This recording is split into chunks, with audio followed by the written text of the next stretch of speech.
하나님 말씀 오셨습니다. 하나님 말씀 디모데후서 4장 3절로 5절까지 말씀.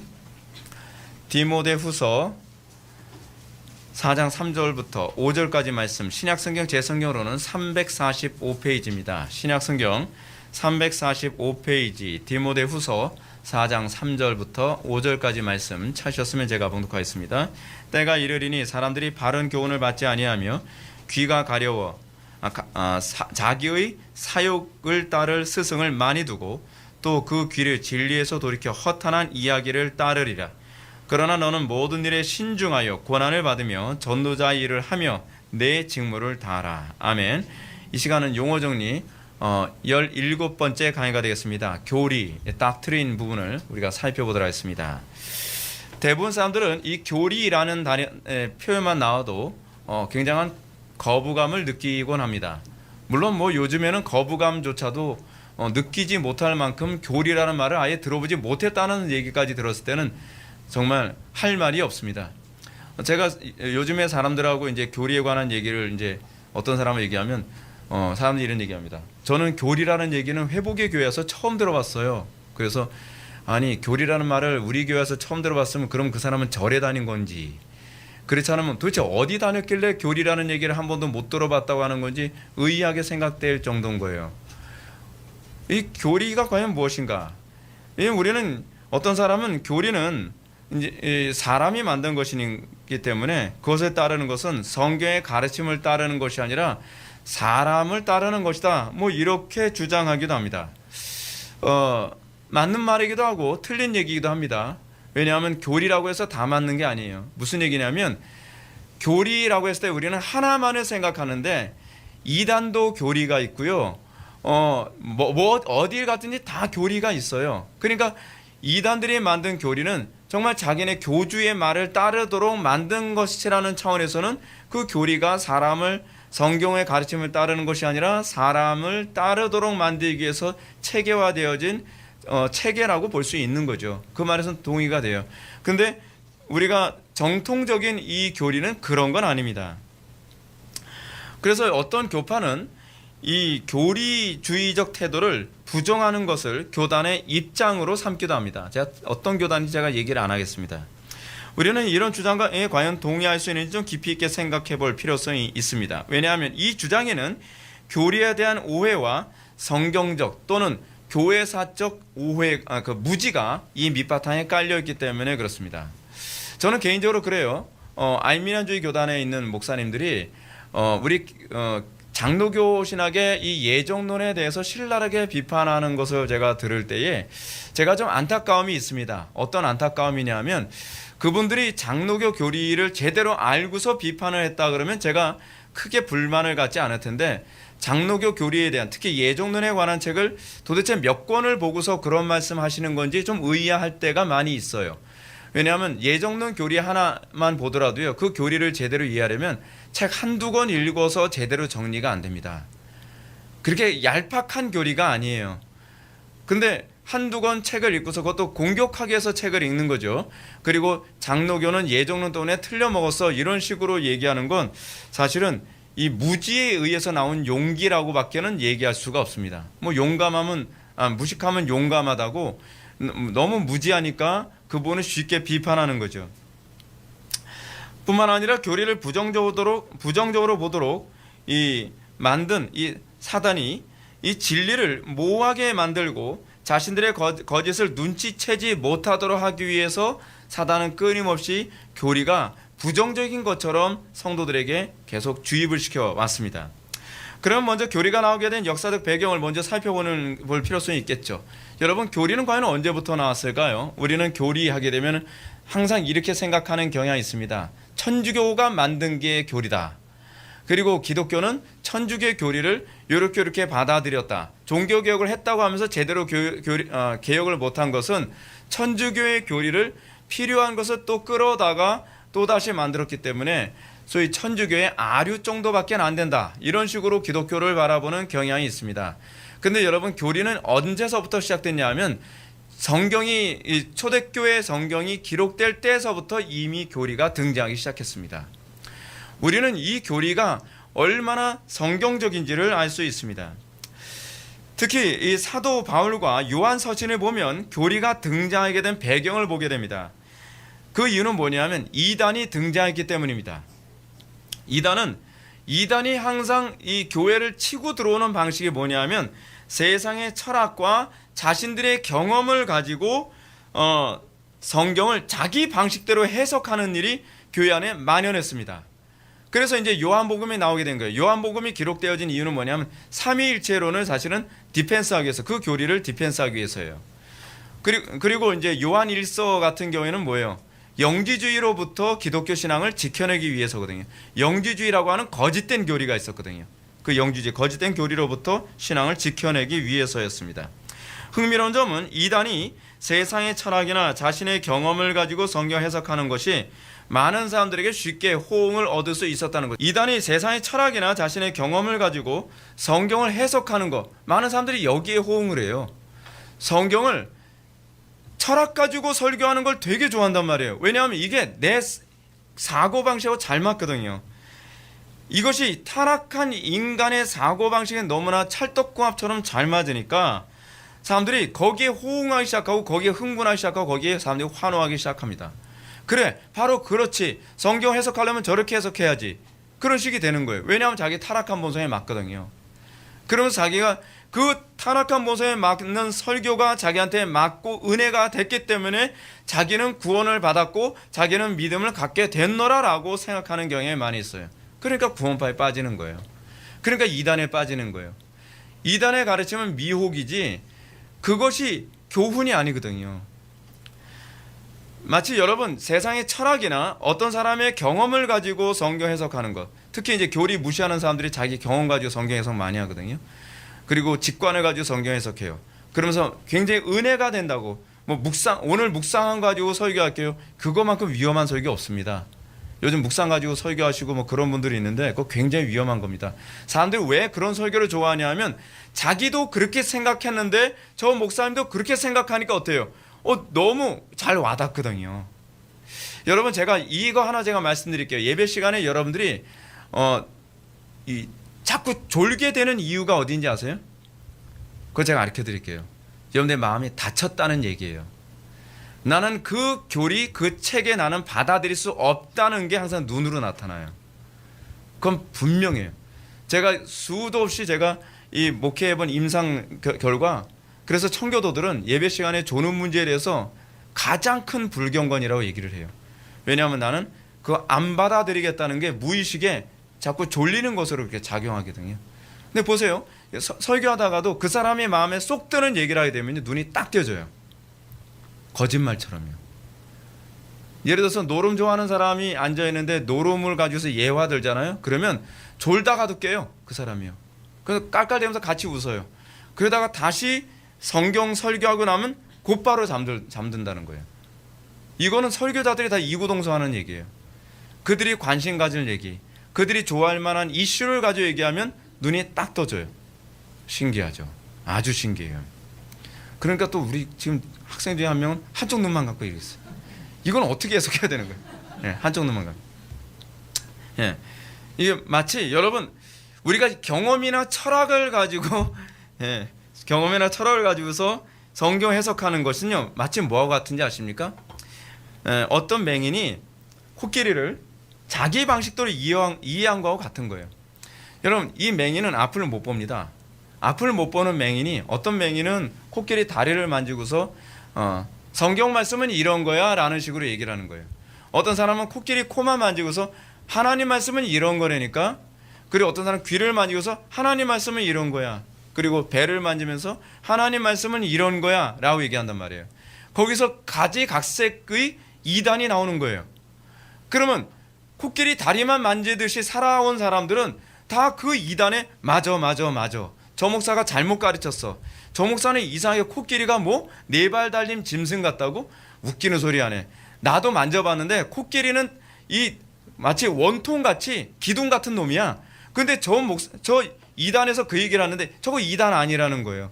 왜냐하면 내 경험하고 맞는 소리 하거든요. 그러니까 많은 사람들이 와 하면서 그쪽 이단으로 가죠. 근데 또 어떤 이단은 어떻습니까? 코끼리의 배를 만진 사람이거든요.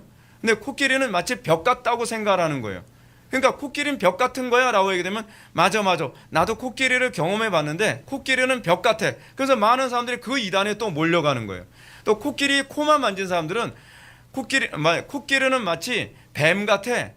꾸불통꾸불통하지. 그럼 맞아 나도 그걸 경험했어. 그런 유형의 이단으로 쭉 가는 거예요. 그래서 예수님이 뭐라고 말씀하셨어요? 맹인이 맹인을 인도하는 거라고 얘기하는 거예요. 너무 적절한 얘기죠. 진리가 없는 것이 아니라 진리적 요소가 있어요. 부분적으로 틀린 얘기가 아니에요. 부분적으로 코끼리가 벽 같죠. 부분적으로 코끼리는 기둥 같죠. 부분적으로 코끼리는 마치 뱀처럼 꾸불통꾸불통하기도 하죠. 근데 그것이 전체가 아니죠. 진리는 뭐가 진리죠? 전체를 보는 것이 진리지 부분을 가지고서 얘기하면 그건 진리가 아니라 우상이라고 얘기하는 거예요. 근데 많은 사람들이 그것에 동화되어지면서 이단에 막 함몰되어지죠. 철학은 그런 거예요. 철학에 여러분 진리적 요소가 없다고 생각하면 곤란합니다. 철학엔 진리적 요소가 있어요. 진리적 요소가 있는데 그 진리적 요소가 전체를 얘기해 주지 못하는 거예요. 그러다 보면 자동적으로 오류에 빠지게 되죠. 그러면서 점점 더 이상해져 가는 겁니다. 저는 소위 철학을 이렇게 생각합니다. 철학은 마치 코끼리 다리를 만져본 사람, 그리고 코끼리의 몸통을 만져본 사람, 코끼리의 코를 만져본 사람, 코끼리의 귀를 만져본 사람, 코끼리의 상아를 만져본 사람들이 모여서 진리를 논하는데 문제는 전체를 본 사람이 아무도 없으니까 코끼리 상아를 허벅지에다 꽂아놓고 코끼리의 코를 뒤에다 꽂아놓고 사방에다 이상하게 이렇게도 꽂아보고 저렇게 꽂아보고 하면서 이상한 괴물을 계속 만들어가는 거예요. 그런데 아무리 그들이 조합을 해도 그 사람들은 진리를 못 찾아가죠. 그러니까 성경이 얘기하는 거예요. 코끼리는 어떻게 생겼냐면 코끼리는 거대한 몸통에 4개의 다리가 있고 그리고 그 상아는 엉덩이에 붙어있는 것이 아니라 입에서 뿜어져 나와서 이렇게 돼 있어 라고 하면 저것만 틀린 얘기 그런 거예요. 저것만 틀린 얘기고 나머지 얘기하죠. 야 저놈은 틀린 얘기니까 우리끼리 진리를 한번 얘기해보자. 쟤네들은 맨날 우리가 틀렸다고 얘기해. 그러니까 저놈은 너무 독선적이고 너무 극단적이니까 저놈 얘기는 빼고 우리끼리 얘기해보자. 아무래도 코를 이번에는 어디에 달아? 등에다 한번 달아볼까? 그러면서 점점 괴물을 만들어가는 것이 철학이에요. 물론 이런 식으로 얘기하는 것이 뭐 맹인들의 입장에서는 어느 정도 공감할지 모르겠지만 예를 든다면 그렇다는 얘기입니다. 이런 일이 실제로 교회 안에서도 수도 없이 많이 일어났습니다. 그 대표적인 이단이 바로 영지주의죠. 영지주의, 노스틱시즘. 영지주의자들은 유대교 전통보다 그리스 철학의 관점에서 기독교를 이해하려고 했던 사람들이에요. 아니 성경을 성경으로 이해해야지. 성경을 성경으로 이해하지 않고 그리스 철학, 그러니까 헬라 철학적 관점에서 성경을 이해하려고 하는 거예요. 그래서 그들은 영과 정신은 선하고 육과 물질은 악하다고 생각하는 극단적 이원론에 근거해서 성경을 그렇게 보는 거예요. 그러니까 마치 뭐와 똑같아요. 뭐 눈엔 뭐가 보인다고 그걸 플라톤의 철학적 관점으로 보면요, 이게 진짜 플라톤 철학책처럼 보인단 말이에요. 성경이. 이런 영주주의 공격은 철학적 관점으로 성경을 이해하려는 사람들의 이목이 집중되게 만드는 거예요. 역시 나도 그렇게 생각하는데 저 사람도 그렇게 생각하네. 탁월해, 위대해. 그래서 많은 사람들이 영지주의에 몰려들기 시작합니다. 메시아를 철학적 관점에서 이해함으로써 다른 예수가 되도록 왜곡시키죠. 예수를 그리스 철학 방식으로 이해함으로써 복음도 당연히 그리스 철학적 방식으로 왜곡되는 겁니다. 플라톤 철학을 진리라고 믿는 전제 속에서 예수를 바라보는 거예요. 플라톤 철학이 절대적으로 옳다고 생각하는 관점에서 성경을 해석해 나가는 겁니다. 그러면 당연히 예수님은 뭐예요? 물질이면 안 되는 거죠. 예수님은 물질일 수 없죠. 왜냐하면 물질은 악한 것인데 예수님이 물질, 이 육신을 입었다고 얘기하니까 플라톤 철학의 관점에서 봤을 때는 그렇게 해석하면 곤란한 거예요. 그래서 그들은 예수님이 육신을 입고 오셨다는 가르침을 왜곡합니다. 자기들이 절대적으로 옳다고 생각하는 철학을 기초로 해서 예수님을 철학화해요. 철학화. 그것이 바로 가현설입니다. 가현설의 가짜가 뭐냐면 거짓 가짜에다가 현이 나타날 현자를 써요. 그러니까 가짜로 나타난다는 거죠.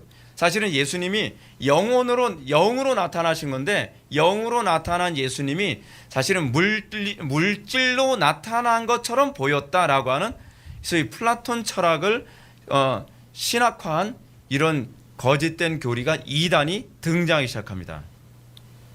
복음이 이렇게 세상 철학이나 자신의 체험을 기초로 해서 왜곡하는 현상이 너무나 다양하게 나타났기 때문에 바울은 누가 철학과 헛된 속임수로 너희를 사로잡을까 주의하라. 이것은 사람의 전통과 세상의 초등 학문을 따르며 그리스도를 따름이 아니니라 라고 틀림없이 이렇게 경고한 겁니다. 근데 교회에서 철학 가르치는 교회는 도대체 뭔지 모르겠어요.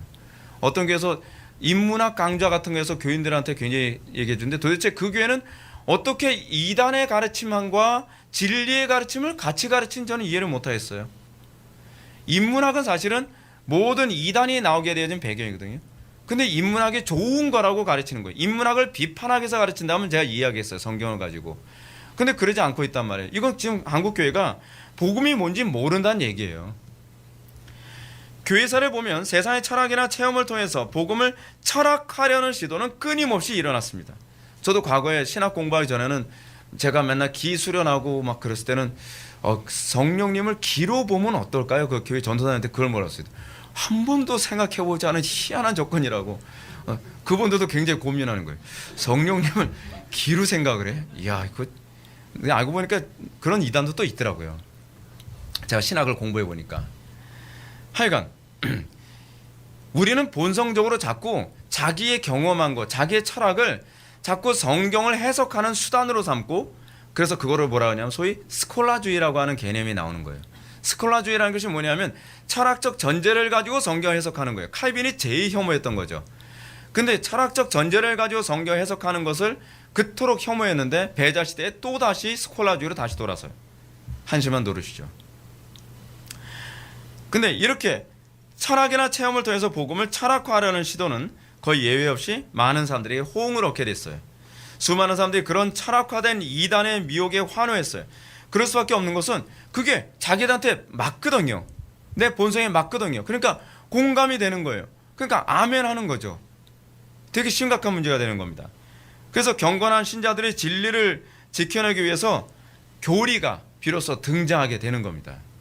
왜냐하면 그들이 교리적 체계를 가지고 기독교를 공격하니까 어쩔 수 없이 우리는 성경이라고 하는 그 체계로 교리를 준비해서 그들을 격파시켜야만 했던 거예요. 그러니까 교리는 왜 만들어진 거냐면 신앙을 디펜스하기 위해서 만든 거예요. 이단의 공격으로부터 우리의 믿음을 지켜내기 위해 만든 것이지 교리 가지고 전도하라고 만든 게 아닙니다. 이런 교회사를 염두에 두고 교리를 이해한다면 교리가 왜 중요한 것인지 어느 정도 납득할 만하죠. 교리는 어떤 사람들이 흔히 말하는 것처럼 성경을 성경적으로 믿도록 하기 위해 믿음의 선조들이 수고한 결과입니다. 교리를 포기한다는 것은 마치 성벽을 허무는 것과 같은 거예요. 얼마나 미련합니까? 교리는 교리를 위해서 나온 것이 아니라 세상의 철학과 속임수로 진리를 무너뜨리려는 이단으로부터 교회를 지켜내기 위해 쌓은 일종의 성벽과 같습니다. 그래서 하나의 교리가 등장하게 될 때는 그 교리가 그냥 학자들끼리 모여서 지네들 무슨 심심풀이 땅콩식으로 교리를 만든 것이 아니라 하나의 교리가 등장하기 전에는 이단의 공격이 먼저 있었어요. 이단의 공격이 있으면 그 이단의 공격으로부터 교회를 어떻게 지켜낼 것인가, 그리고 성도들이 어떻게 오류에 빠지지 않도록 할 것인가 라고 하는 것을 경건한 신자들과 신학자들과 목회자들이 하나의 체계를 만드는 거죠. 그러면서 나온 것들이 예를 들어서 대표적인 예를 들어서 삼위일체라고 하는 이런 교리, 그리고 기독론의 예수 그리스도의 두본성 1인격이라고 하는 이런 교리들이 이단들 때문에 나온 거예요. 다시 말해서, 그리고 그 교리는요 가톨릭이 만든 게 아닙니다. 가톨릭이 등장하기 이전에 이미 다 만들어진 거예요. AD 1세기부터 4세기 안에 칼케톤 회의라든지, 그렇지 않으면은 갑자기 떠오르지 않는데 그런 그 교리들 다 나오게 된 거죠. 예. 아타나시우스 신조라든지 이런 신조들이요. 이렇게 말해도 사람들 가운데 교리가 인간의 결과물이라고 반박하는 사람도 있습니다. 여러분 그렇게 얘기해도 교리는 인간의 결과물이라는 것에 대해서는 합리화할 수 없죠. 그런데 저는 이 부분에 대해서 동의해요. 그래요, 인간의 결과물이에요. 근데 인간의 결과물이어서 다 잘못된 건 아니죠. 하나님께서 인간을 통해 우리에게 주신 결과물이에요. 그렇게 이해를 해야 돼요. 여러분 성경은 사람이 썼으니까 그럼 이게 사람의 결과물인가요? 아니잖아요. 성령께서 사람을 통해 쓰셨잖아요. 성경은요, 하나님이 직접 오셔서 어느 날 잡아서 써서 나온 게 아니에요, 여러분. 성경은 하나님께서 그의 백성들에게 영감을 주셔서 기록하게 하신 거란 말이에요. 그래서 성경은 인간의 결과물이면서 하나님의 결과물이죠. 영감이 작용했다고 얘기하죠. 근데 교리에도 하나님께서는 그런 식으로 역사하셨다는 겁니다. 물론 성경만큼 무오류하진 않아요. 교리가 인간의 결과물이란 데 대해서 제가 동의했고요. 그리고 그 결과물이 성령께서 인간을 통해서 주신 결과물이라는 것이 더 타당하다고 제가 여러분한테 설명했습니다. 교리가 성령님을 통해 인간에 의해 하나님으로부터 나온 결과물이라는 점을 입증하는 것은 크게 두 가지로 얘기할 수 있습니다. 첫 번째는 경건한 선배 신앙인들이 그 교리를 인정했다는 겁니다. 그러면 경건한 신앙의 선배들이 인정했다고 해서 다 인정할 만하냐? 가능하죠. 왜냐하면 경건한 신앙의 선배들 속에 있는 그 성령님이 바로 예수 그리스도를 살리신 성령이시거든요. 그 성령님께서 그 영적 거인들을 통해 그 교리가 옳다는 것을 객관적으로 입증하셨어요. 한 사람이요? 아니요. 모든 시대 모든 경건한 우리의 신앙의 선배들이 아무도 그 교리가 문제 있다고 보지 않았어요. 그들이 바보가 아니에요. 어거스틴 같은 사람은 당대 최고의 천재라 그래요. 칼빈도 당대 최고의 천재였어요. 그러니까 바울, 어거스틴, 칼빈의 계보를 읽는 이 정통 교리는 당대 최고의 경건함과 당대 최고의 지성을 가진 사람들에 의해서, 그래서 성경 전체를 두루두루 다 꿰뚫는 그 안목을 가진 사람, 적어도 우리보단 똑똑한 사람이고요, 적어도 우리보단 경건한 사람들이 그것에 의해서 no problem이라고 얘기한 사람들이에요. 아무 문제 없다는 거예요. 이 교리야말로 가장 성경적이다, 가장 성경의 정신을 제대로 잘 대변한다라고 그분들이 인정하신 거죠. 여러분들이 겸손하다면 인정해야죠. 인정해야 되는 거 아닌가요? 여러분들이 그분들보다 훨씬 뛰어나다면 저는 다시 한번 생각해 보겠는데, 우리는 그들보다 훨씬 뛰어날 수가 없는 거거든요. 두 번째로, 교리가 성령님에 의해 인간을 통해 주어진 것이라는 사실은 교회사가 입증합니다. 교회사를 보면 바른 교리는 항상 아름다운 열매를 낳았습니다. 예수님의 말씀처럼 열매로 나무를 알 수 있죠. 그런데 이 나무가 항상 좋은 열매를 맺었어요. 이 교리를 믿는 사람들마다 항상 좋은 열매를 맺었단 말이에요.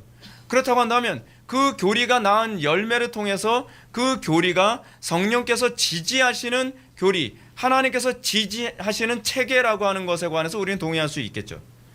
또 이렇게 얘기하면 어떤 사람도 이렇게 반박할 수 있습니다. 바른 교리를 주장한다는 사람들 중에서도요, 인격적으로 안 좋은 사람들 많았고요, 그리고 분열을 초래했던 사람들 많았고요, 그 사람들 중에서도 문제 있는 사람들 많았어요. 그들 중에서도 사랑이 없었으며 교만했던 사람들도 많았단 말이에요. 그렇게 이제 반박을 하는 사람도 있을 수 있습니다. 분명히 기억해야 될 점은요, 이런 현상에 대해서 그것이 교리의 문제인지 사람의 문제인지는 좀 생각해 봐야 된다는 겁니다. 그렇지 않습니까?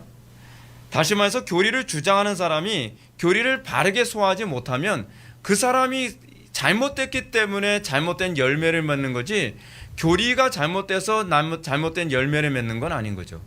예를 들어가서 메스를 가지고 사람을 죽였다고 하면 메스 잘못입니까? 사람 잘못입니까?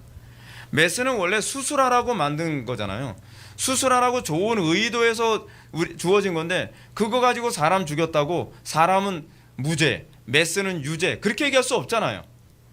마치 이 교리를 공격하기 위해서 그 사람의 문제를 가지고 얘기하는 것은 형평성에 어긋나고 그리고 합리적이지 못하다라고 얘기할 수 있습니다.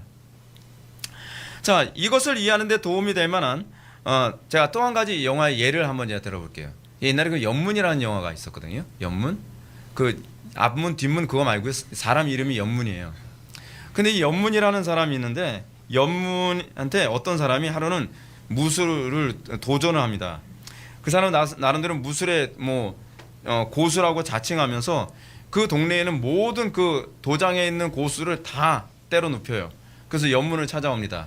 당신이 이 동네에서 최고로 무술 잘한다며, 나하고 한번 붙어봅시다. 해서 열심히 싸우는데 결국 그 사람이 연문한테 완전히 격파를 당하고 말아요. 그러니까 이 사람이 연문에게 뭐라고 얘기하냐면, 네, 북파권이 남파권에게 졌습니다 라고 하면서 항복을 선언해요. 그러니까 연문이 뭐라고 얘기하냐면 아주 명언을 남깁니다. 실제로 그런 얘기했는지 잘 모르겠어요. 대사에서 그런 얘기가 나와요. 그 사람이 이런 얘기를 합니다. 천만에요. 문파의 차이가 아니라 문제는 당신이요. 문파가 진 것이 아니라 당신이 진 거요 라고 얘기하는 거죠. 이거 얼마나 적절한 얘기입니까? 무술인도 이 정도 생각합니다. 하다못해 우리가 교리를 가지고 있는데 우리가 교리에 합당한 열매가 나오지 않으면 교리가 문제입니까? 내가 문제입니까? 내가 문제라고 봐야죠. 많은 사람들이 뭐 교리를 저기 했어도 뭐 교리 믿는 사람들 보면 냉정하고요, 사랑도 없고요. 그거는 이 본질을 못 보는 어리석은 진단이죠.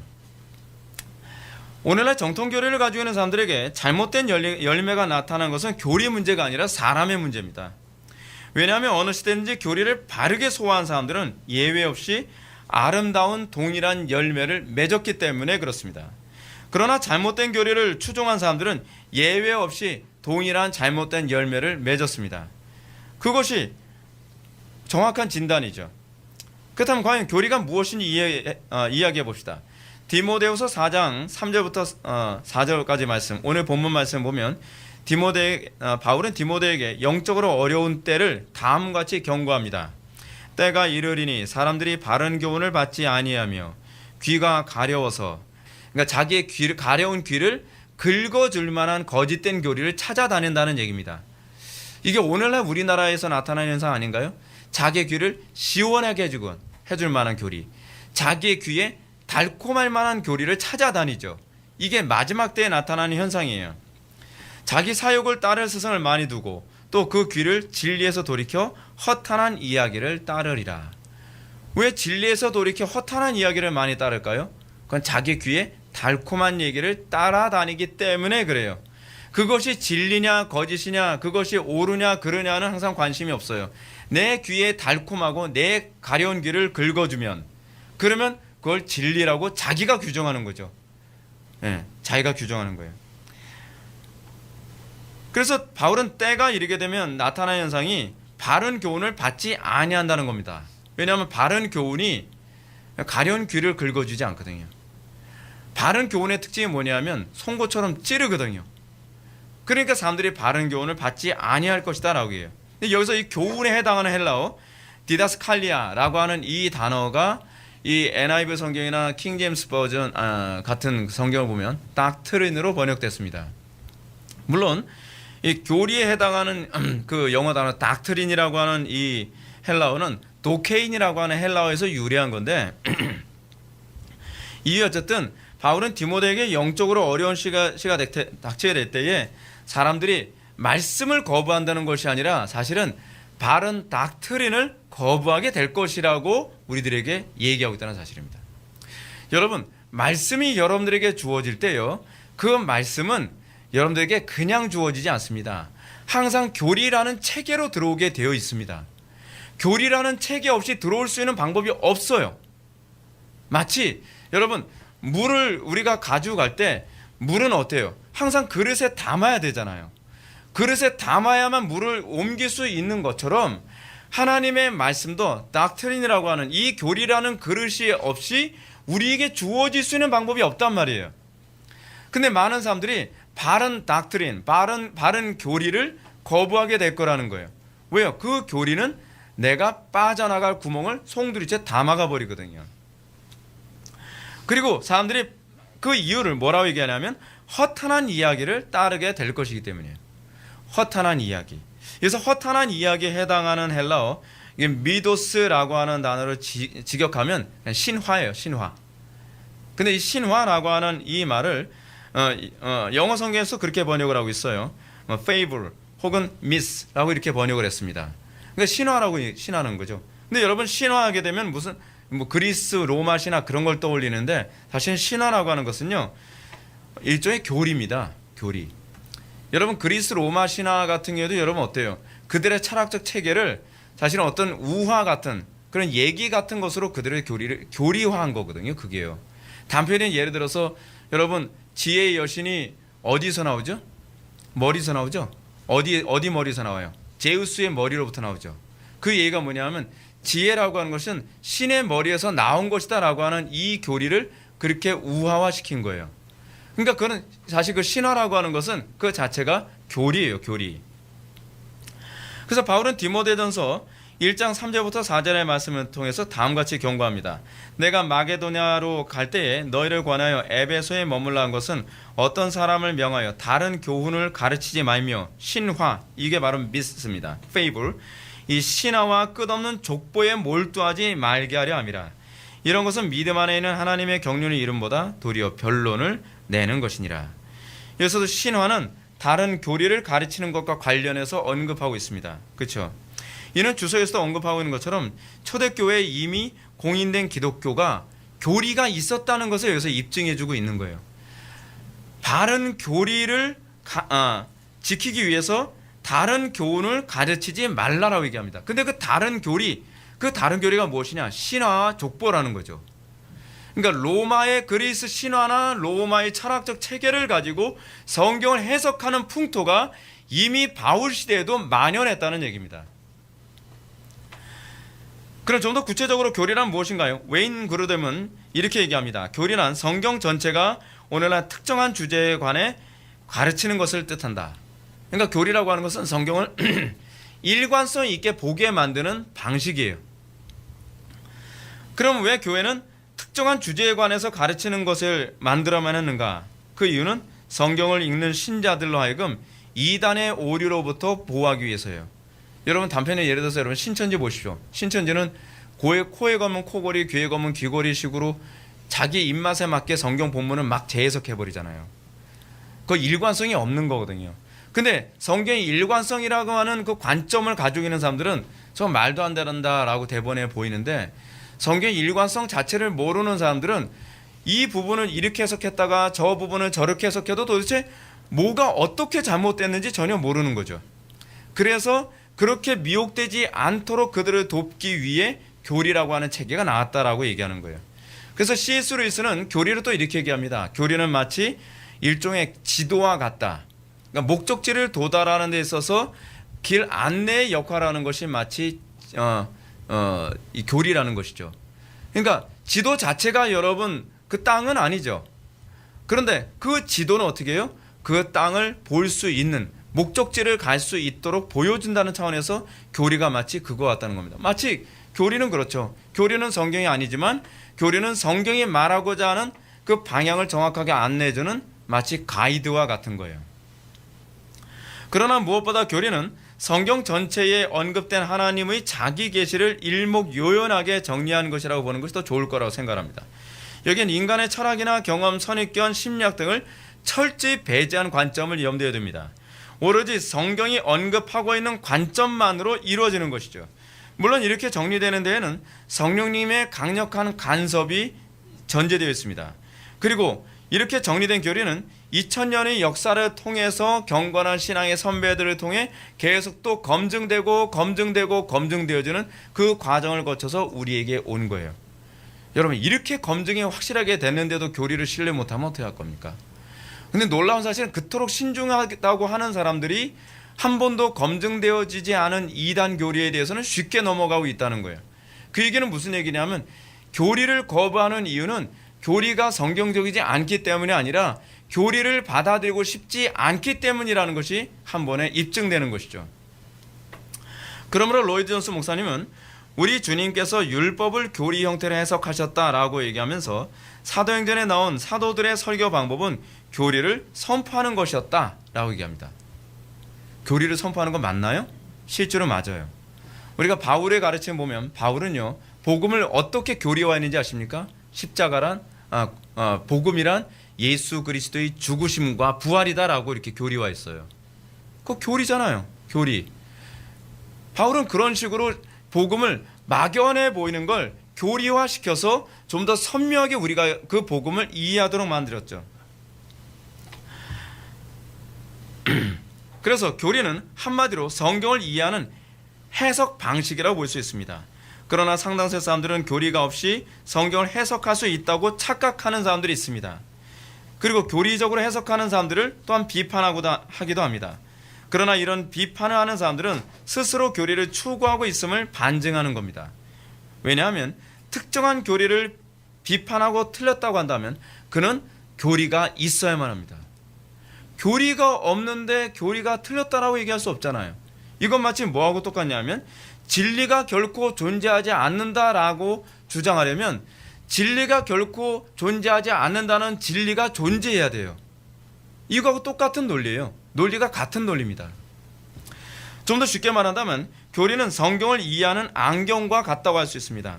아인미니안주의 교리 안경을 쓰면 성경은 다 그렇게 보여요. 또 신천지의 이 교리 안경을 쓰게 되면 성경이 다 그렇게 보여. 나는 아무리 봐도 신천지 주장에 맞는데 이런 얘기하는 거예요. 왜냐하면 이미 그 사람은 그 안경을 쓰고 보고 있기 때문에 그렇습니다. 플라톤주의 철학이라는 안경으로 성경을 보면 성경은 온통 영주주의 주장을 다 동조할 수밖에 없도록 그렇게 얘기해 주는 거죠. 따라서 교리 없이 본다는 것은 마치 안구 없는 맹인이 세상을 보겠다는 것만큼 무모한 얘기입니다. 무모한 얘기예요. 마치 여러분 우리는 이런 모순이 우리 속에 얼마나 많은지 몰라요. 여러분은 성경을 성경되게 이해하기 위해서 그래서 나의 전제가 죽어야 돼요. 나의 전제가 죽고 오로지 성경의 전제만 살아 있어야 돼요. 그래서 어떨 때 비로소 성경이 제대로 보이는지 아십니까? 우리의 정과 육이 십자가에 못 박혔을 때라야만 성경이 제대로 보여요.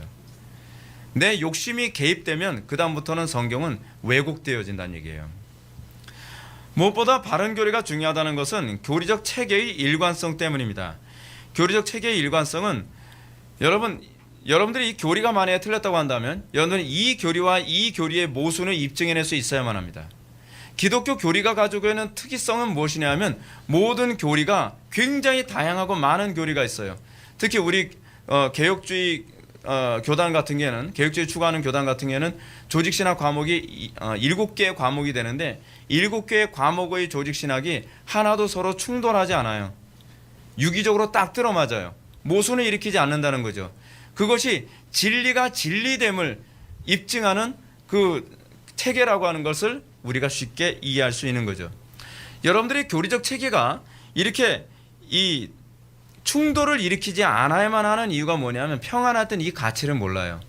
근데 어려움이 있을 때, 극단적인 어려움이 있을 때 여러분들 그 교리를 절대적으로 신뢰할 수 있어야 되는데 이 교리가 다른 교리와 충돌을 일으키게 된다면 여러분들 믿음은 흔들리게 됩니다.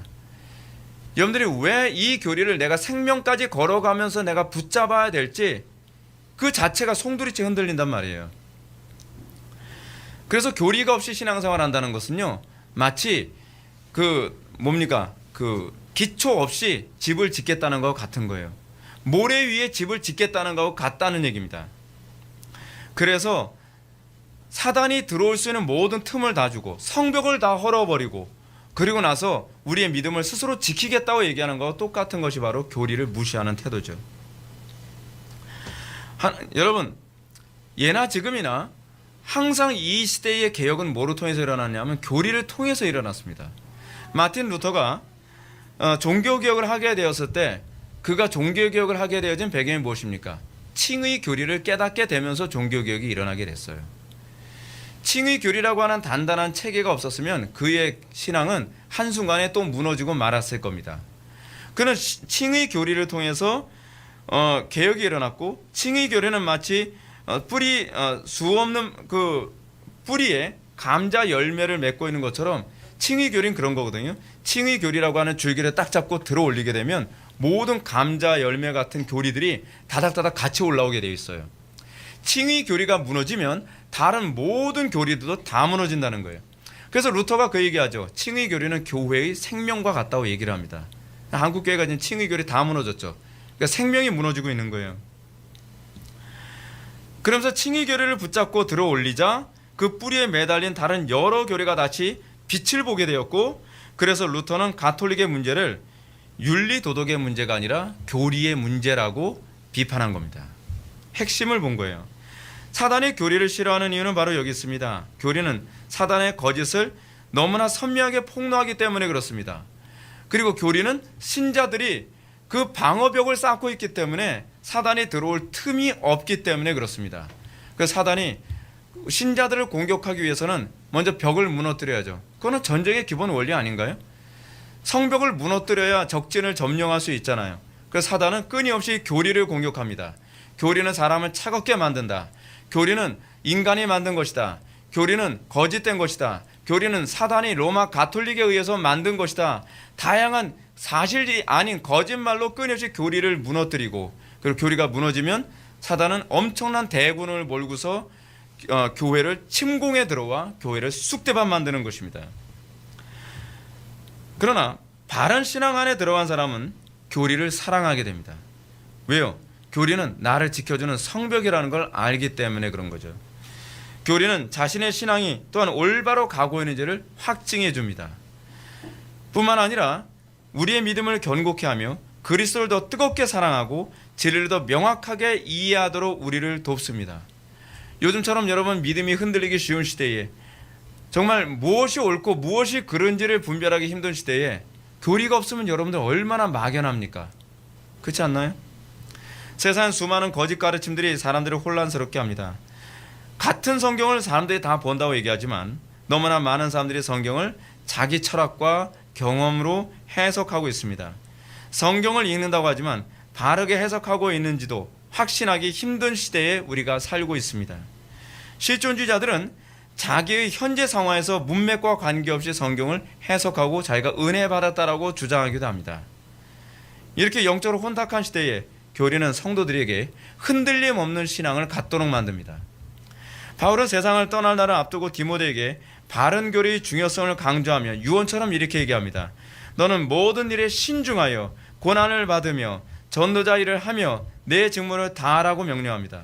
이것이 어떻게 가능하죠? 바른 교리가 있어야 가능하죠. 신중해야 되는데 어떻게 신중해야 돼요?